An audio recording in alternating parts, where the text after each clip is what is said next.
बच्चों, आज हम पढ़ेंगे कार्ल मार्क्स के द्वंद्वात्मक भौतिकवाद के बारे में।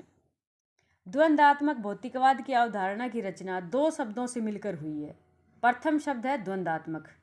उस प्रक्रिया को इंगित करता है जिसके अनुसार सृष्टि का विकास एवं उसमें परिवर्तन होता है। और दूसरा शब्द है भौतिकवाद, जो सृष्टि की रचना के मूल तत्वों को सूचित करता है।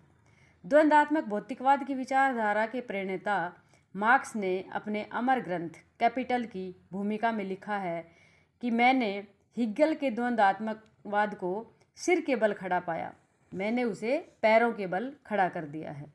मार्क्स ने हिगल के आत्मा तथा निरपेक्ष विचारों को अस्वीकारते हुए कहा है कि संसार निरपेक्ष विचार अर्थात विश्व आत्मा का मूर्त रूप नहीं है। इसके विपरीत संसार अपनी प्रकृति के अनुसार भौतिक है।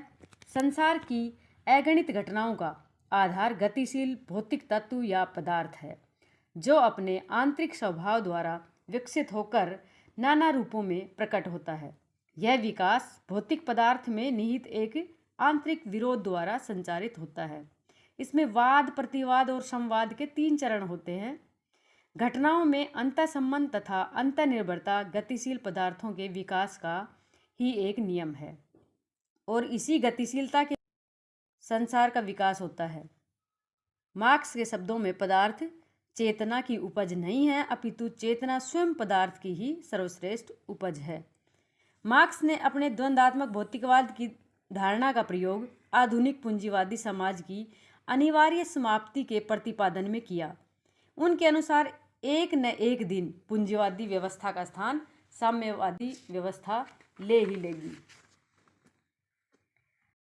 अब हम बात करेंगे द्वंद्वात्मक भौतिकवाद की व्याख्या के नियमों की। इसके 4 नियम हैं। पहला है परस्पर विरोधों में एकता। यदि संघर्ष नहीं होगा तो विकास रुक जाएगा। विरोधी तत्वों का होना भी जरूरी है। सेकंड है परिमाणात्मक परिवर्तन का गुणात्मक परिवर्तन में रूपांतरण। मार्क्स के अनुसार छोटे छोटे परिमाणात्मक परिवर्तन से बड़े गुणात्मक परिवर्तन का होना भी संभव है। थर्ड है निषेध के निषेध का नियम। विकास की रेखा सीधी नहीं होती है, ये सर्पिली है, इसमें पुनरावृत्ति होती है। जैसे समाज का विकास कर्म आदिम साम्यवाद से दास व्यवस्था, इसके निषेध में सामंतवाद आया, फिर पूंजीवाद और अब मार्क्स कहते हैं पूंजीवाद के बाद साम्यवाद आएगा। इसका चौथा पॉइंट है गतिशीलता का नियम। प्रकृति में वस्तुओं का सदैव उद्भव और विकास होता रहता है। प्रकृति निरंतर परिवर्तनशील है। अब हम बात करेंगे द्वंद्वात्मक भौतिकवाद के लक्षणों के बारे में। इसका पहला लक्षण है द्वंद्वात्मक भौतिकवाद वस्तुओं को गतिशील मानकर चलता है। कोई भी वस्तु स्थिर नहीं होती। समाज है जो परिवर्तनशील है और सारी चीज़ें परिवर्तित होती रहती हैं।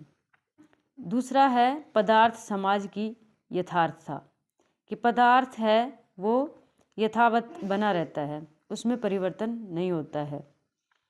तीसरा है पदार्थ के अंतर्विरोध से ही द्वंद्व होता है, कि पदार्थ के अंदर ही पदार्थ के अंतर्विरोधी तत्व मौजूद होते हैं। चौथा है विकास का माध्यम संघर्ष है, कि कोई भी संघर्ष जो संघर्ष होगा तो उसके बाद विकास अवश्य होगा, कुछ ना कुछ नया लेकर आता है। पांचवा है विकास की दिशा गुणात्मक होती है, कि जो भी विकास होगा वो गुणात्मक होगा। द्वंद्वात्मक भौतिकवाद के विश्लेषण का आधार आर्थिक संरचना है। जो द्वंद्वात्मक भौतिकवाद है उसका आधार है वो आर्थिक संरचना है। आर्थिक संरचना के आधार पर द्वंद्वात्मक भौतिकवाद का विश्लेषण किया जाता है।